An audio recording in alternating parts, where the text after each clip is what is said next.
Les hommes sont au nombre de 31 et 5 femmes. L'homme de ce nouveau gouvernement est le Premier ministre Guillaume Soro, lui-même ministre de la Défense. Il était donc très attendu par les journalistes, curieux de savoir pourquoi l'absence du FPI, pourquoi seulement 5 femmes au gouvernement.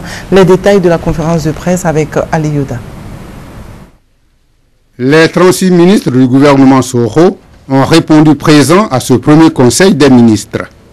Le président de la République a indiqué les orientations du travail à faire dans le cadre de la réconciliation, de la reconstruction et de la sécurité.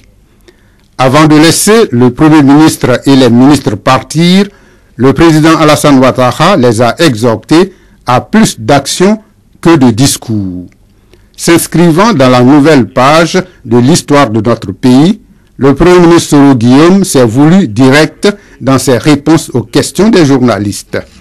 L'absence du Front populaire ivoirien, FPI, au gouvernement a été la question d'ouverture.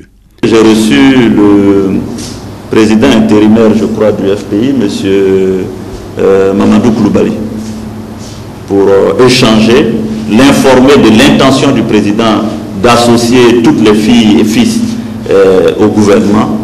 Et, en l'espèce, le président me chargeait de l'informer que le FPI aussi sera sollicité.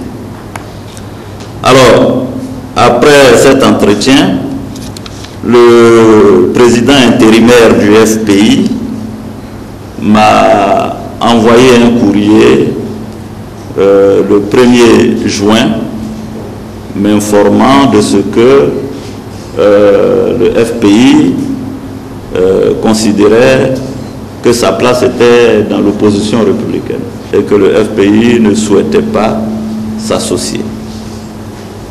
Il nous a même indiqué que c'est justement cette façon de procéder qui avait créé l'inertie et leur échec. Donc le FPI n'a pas souhaité faire partie du gouvernement et ce gouvernement a été formé.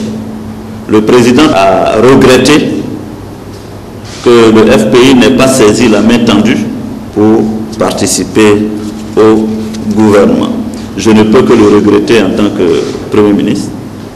La réunification de l'armée, ce qui va changer avec ce nouveau gouvernement, le non-respect de la parité homme-femme dans le gouvernement et même la taille du gouvernement ont été quelques questions auxquelles le chef du gouvernement a répondu sans faux fuyant. Les choses vont changer.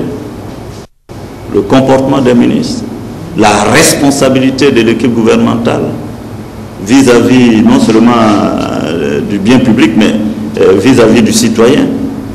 Mais beaucoup de choses vont changer. Le ton est donc donné avec ce premier conseil des ministres. Rendez-vous sur le terrain pour voir l'exécution du mot d'ordre du président Alassane Ouattara.